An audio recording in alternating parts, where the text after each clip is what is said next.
welcome to Nazarene Israel. My name is Norman Willis, and I'm the apostle for the restoration of the original first century faith. In this part 13 of Revelation Simplified, we want to talk about Revelation chapter 18, which describes how Babylon falls. So to keep ourselves oriented, we're going to take a look again at the simplified version of the Revelation timeline. Third line down, we see the 7 years of the trumpets, or the 7-year tribulation. At the end of that time, at the end of the tribulation, at the end of Jacob's trouble, we get what's called trumpet 7. And this is when Babylon the Great is judged in the heavenly realms, and the kingdom is taken from her and is then given to the saints. So after trumpet 7, then come the 7 cups. So the first 6 cups are poured out upon the earthly manifestations of the harlot. Then we have 3 unclean spirits like frogs ascending, and they go to marshal the armies of the world together to Armageddon. And then comes cup 7, which represents, we could call, a super earthquake. And this super earthquake represents a gigantic shakeup in the societal and world order. And this is going to be necessary to come about because the entire Babylonian superstructure, which has lasted long since before Yeshua, is coming down. So to talk about the events in Revelation 18, we need to review some of the things we saw in earlier slide sets. So in slide sets 1 and 2, we saw how it was that after the reigns of kings Shaul, David, and Solomon, the nation of Israel was split into 2 different parts. We had the 10 tribes of the house of Israel, or the house of Ephraim, in the north, and we had the 2 tribes of the house of Judah in the south.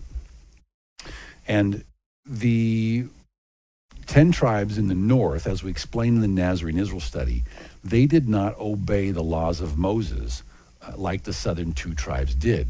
So for their disobedience to the laws of Moses, in 722 BCE, Yahweh sent the Assyrian Empire in to take the 10 tribes into captivity.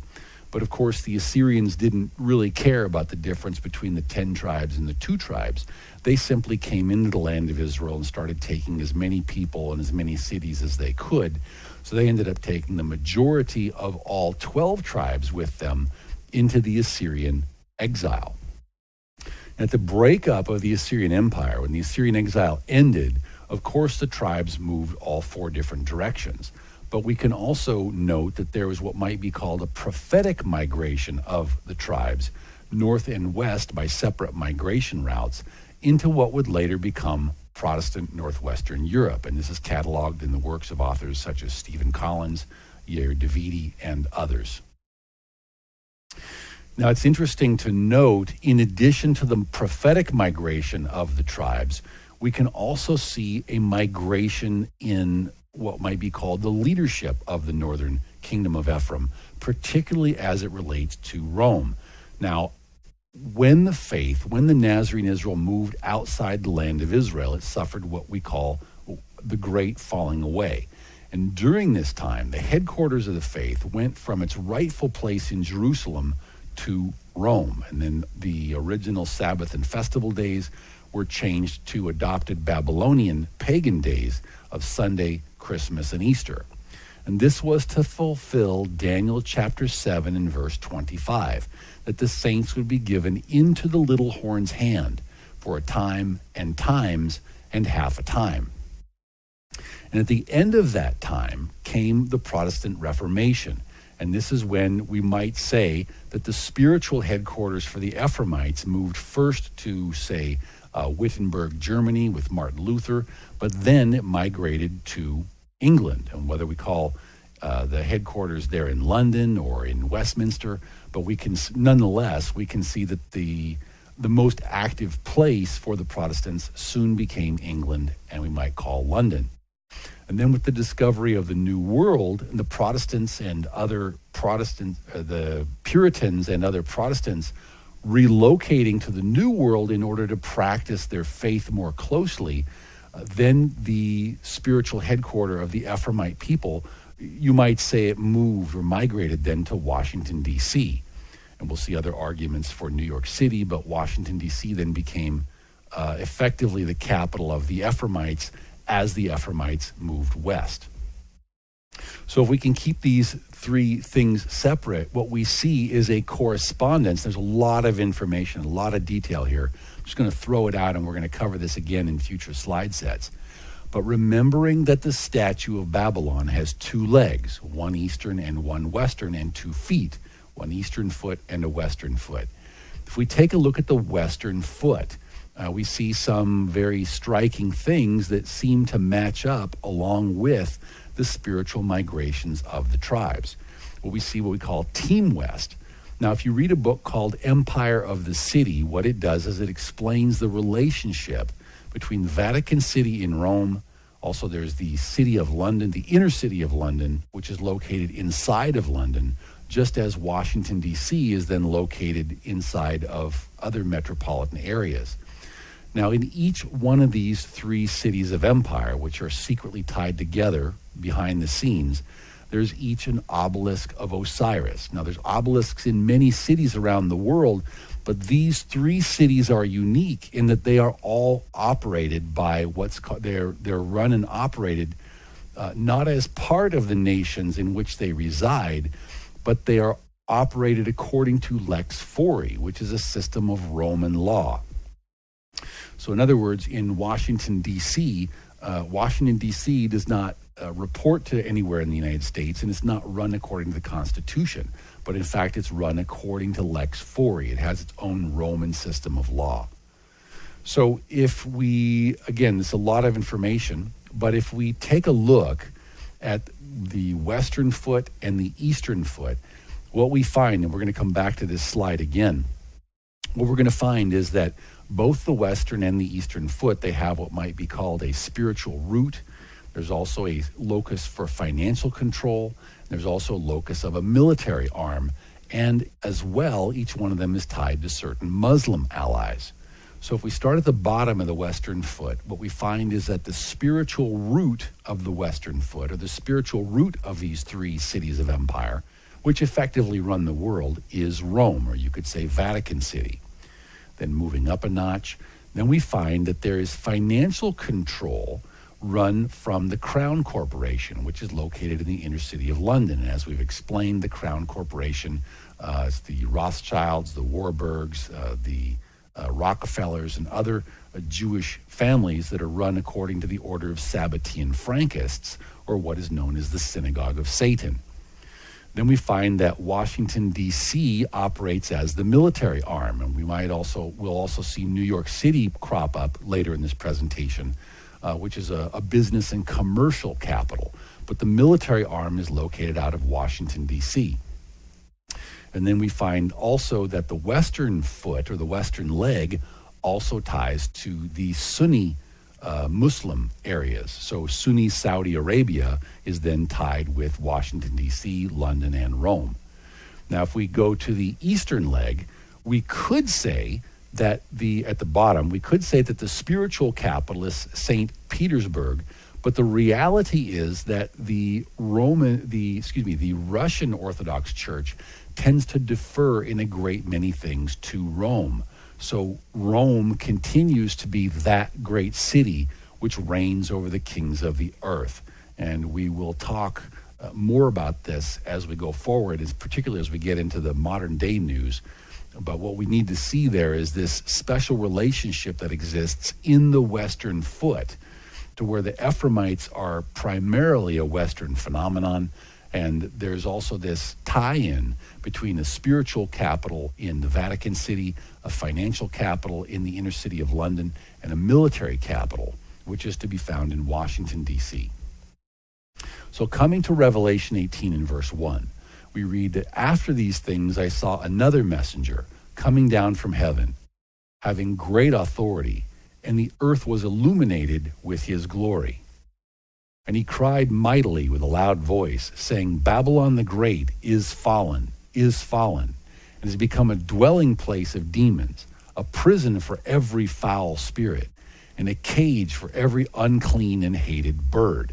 Now we know that this has to take place at trumpet 7, because that's when Babylon the Great falls. So as we're looking through these inset chapters, we can tell the relative timing of these things because they tie to other events on the timeline. So again, we're seeing something that falls on the simplified timeline. In any event, it pertains to trumpet 7. So verse 3, it says, "For all the nations have drunk of the wine of the wrath of her fornication," and that fornication is democracy, because democracy in Christianity, Judaism, and Islam, each one of these faiths have their own system of jurisprudence, and they're each capable of meting out justice. But when they take part in the Esau, Roman, Babylonian system, now democracy comes to the fore. And so it causes fornication with regards to their faith. And it says, "The kings of the earth have committed fornication with her, and the merchants of the earth have become rich through the abundance of her luxury. And I heard another voice from heaven saying, 'Come out of her, my people, lest you share in her sins, and lest you receive of her plagues.'" So again, the context of this is trumpet 7, and there is a question as to whether we should leave the land of Babylon, which we'll see in future slide sets is the land of America, as soon as we know what Babylon is, or whether we should wait until trumpet 7. So we'll go through that discussion in future slide sets. But in any event, in Revelation 18 and verse 5, it says, the reason why says, "For her sins have reached to heaven, and Elohim has remembered her iniquities." He says, "Render to her just as she is rendered to you, and repay her double according to her works. In the cup which she has mixed, mix double for her. In the measure that she glorified herself instead of Elohim, and lived luxuriously, in the same measure give her torment and sorrow. For she says in her heart, I sit as queen, and am no widow, and will not see sorrow." So here we have a situation where the nation is glorifying itself instead of glorifying Yahweh, and it's living in luxury. So we ask ourselves, what's the issue with living in luxury when Yahweh always promises his people goods in order for worshiping him? And the problem is, it depends on how one comes by those goods. Does one come by them honestly, by doing things the way Yahweh says to do them? Or does one come upon them because one is effectively a materialistic empire, an extension of Esau in Rome? So we take a look at Marine Corps General Smedley Butler. He wrote a book called War is a Racket in 1935.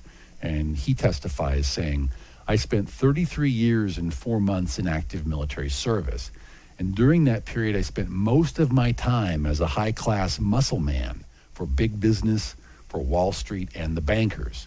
In short, I was a racketeer, a gangster for capitalism." And he goes on to say, "I helped make Mexico, and especially Tampico, safe for American oil interests in 1914. I helped make Haiti and Cuba a decent place for the National City Bank boys to collect revenues in. I helped in the raping of half a dozen Central American republics for the benefit of Wall Street. I brought light to the Dominican Republic for the American sugar interests in 1916. I helped make Honduras right for the American fruit companies in 1903.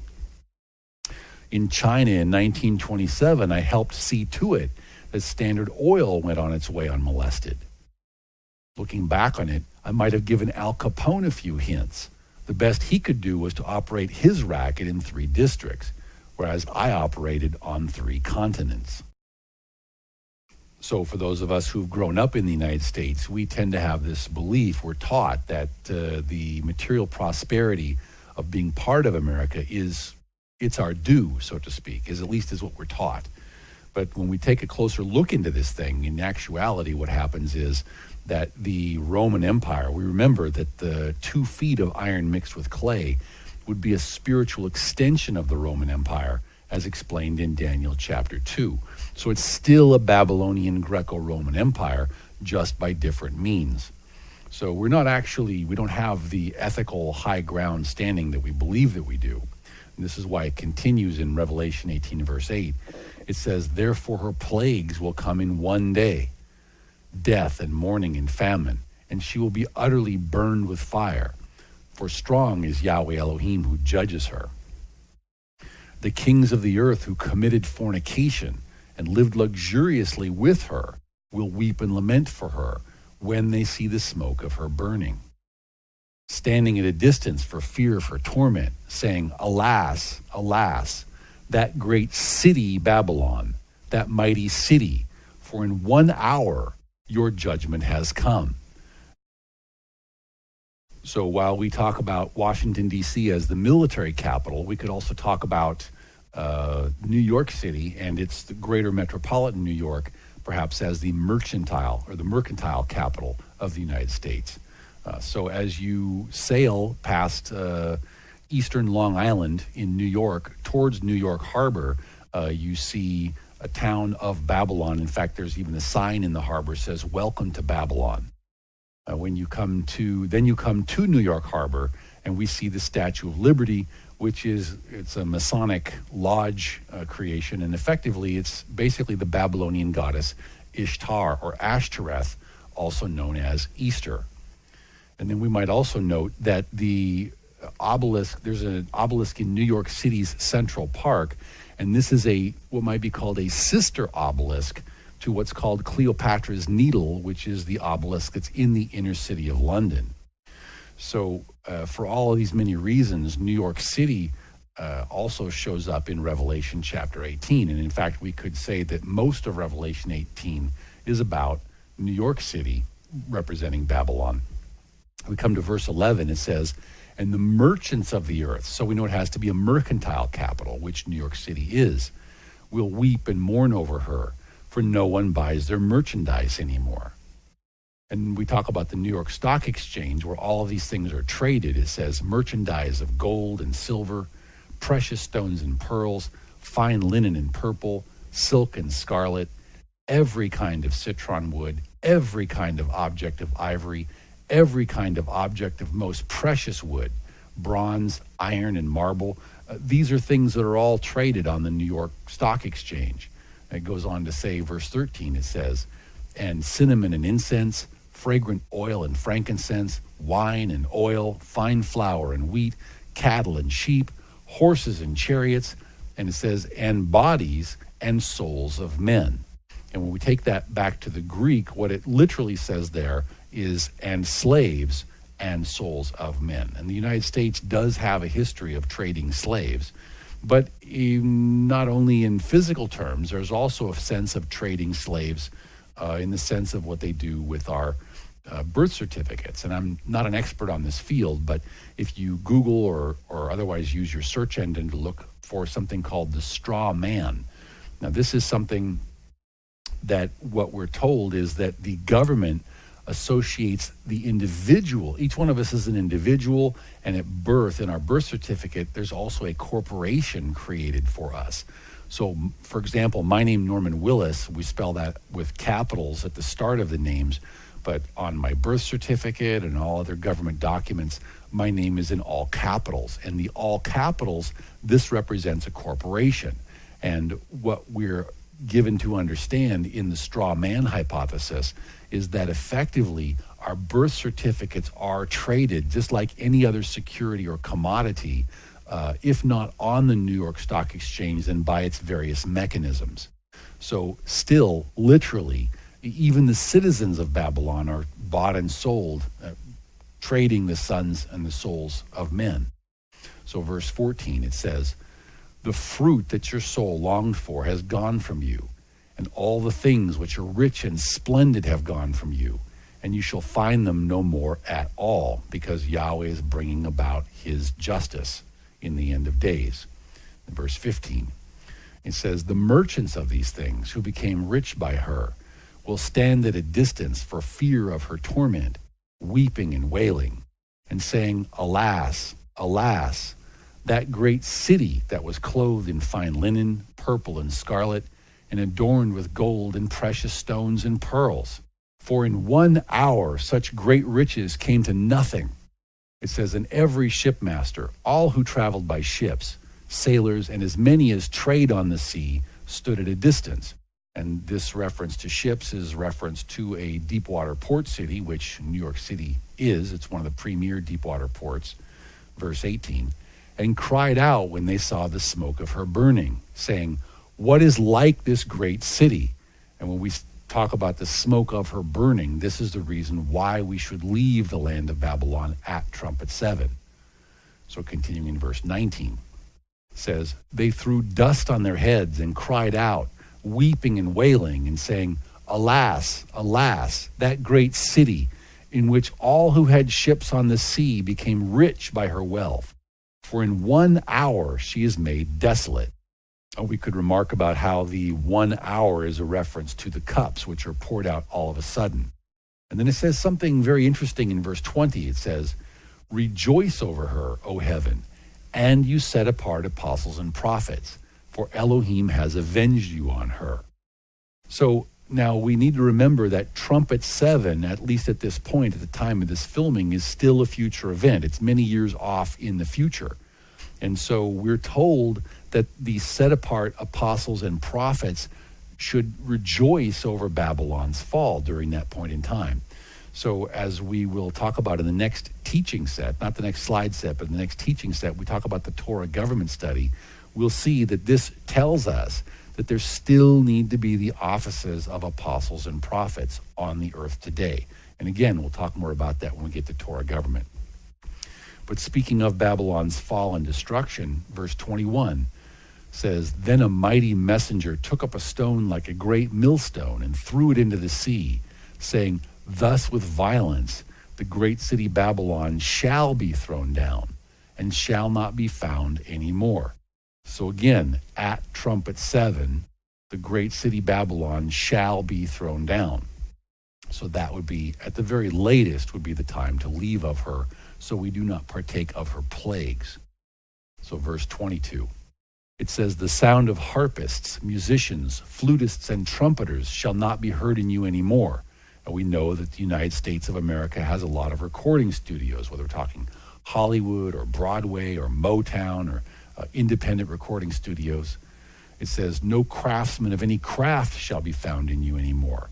So in the United States, there's a lot of industry and manufacturing that goes on. It says, and the sound of a millstone shall not be heard in you anymore. And we know that there's a lot of food that is processed and manufactured in the United States. Continuing to verse 23, it says, the light of a lamp shall not shine in you anymore, and the voice of bridegroom and bride shall not be heard in you anymore. So Yeshua speaks many times about letting our light shine, and Scripture also speaks about the voice of the bridegroom and the bride. So this is a reference to the United States, which for many years has served effectively as the capital of Ephraim. But it says that at this point the Ephraimites need to leave. It says, for your merchants were the great men of the earth, and by your sorcery all the nations were deceived. We've got some theories about sorcery, which we'll talk about in other places. But we looked this word sorcery up in Strong's Concordance, and it gives us Strong's New Testament 5331, pharmakia from 5332, and it means medication.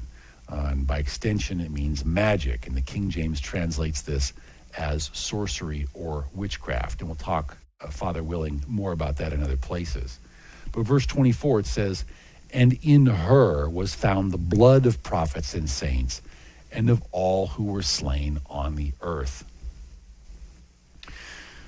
So if America is the land of Babylon, then again we see evidences of this. So the term Babylon in Hebrew is Bavel, which is Beit Lamed. So the Beit represents a house, Beit again representing another house, and the Lamed representing authority. So what we have here is a picture of where we have more than one house wielding authority, or we have what could be called divided authority. And this is one of the central premises of democracy, is we have a sharing or a splitting of power. And this is contrary to what Yahweh says in his word. This is contrary to the principle of Christianity, Judaism, and also Islam. And when they involve themselves in a democratic world government system, they have to back off from their own theocratic systems. And now they have to commit fornication, so to speak, with Esau in Rome. Yeshua speaks of this in Mark chapter 3, and starting in verse 24, Yeshua says, if a kingdom is divided against itself, that kingdom cannot stand. And if a house is divided against itself, that house cannot stand. So again, we have Judah is in the head of the Babylonian statue, and then we have both Joseph or Ephraim and also Ishmael. But what ties them together is their participation in this Greco-Roman Esau democratic system. And when democratic system falls, that's when the whole thing is going to fall. And this is what takes place at first trumpet 7 and then at cup 7, leading to an even greater societal shakeup. But so we also want to borrow from prior slide sets. In earlier slide sets, we talked about 3 temples that are dedicated to Jupiter or Zeus, or effectively Lucifer, the light bringer. We saw St. Peter's Basilica. We also saw the Temple of Jupiter Stator. And we also saw that the Dome of the Rock. These are all 3 temples dedicated to Jupiter or Zeus. And again, they all have the cupola, which represents a mammary, and also with the nipple connected on top. We also saw in prior slide sets, we saw Zeus's throne. So Jupiter and Zeus being effectively Lucifer. This is Satan's seat, and we notice the 3 identifying characteristics. We have a stairway coming up the front. It's got bookends, one on either end, and it effectively forms a horseshoe shape. But now, remembering that we're talking about Babylon, we should see the same occurrence of Babylonian gods showing up in the earthly manifestations of these things. So if we speak about the United States as Babylon, then we take a look, and the U.S. House and Senate are all based on the Greco-Roman senatorial system, which enshrines divided authority, meaning confusion, and it also is effectively part of the Greco-Roman Babylonian Empire. So once again, notice the cupola. We've got a staircase running up and down the front, and then it's hard to see in this photograph, but we have a horseshoe shape with bookends. So what we've seen now is Babylon fall at the end of the trumpets, and then the 7 cups or bowls of wrath poured out on Babylon to punish her here in the earthly realm. Then we've seen 2 informational chapters, chapters 17 and 18, describing the reasons for Babylon's fall. And then please join me again for the next slide set. When we rejoin the timeline in Revelation chapter 19, we talk about Yeshua's triumphal return at Armageddon.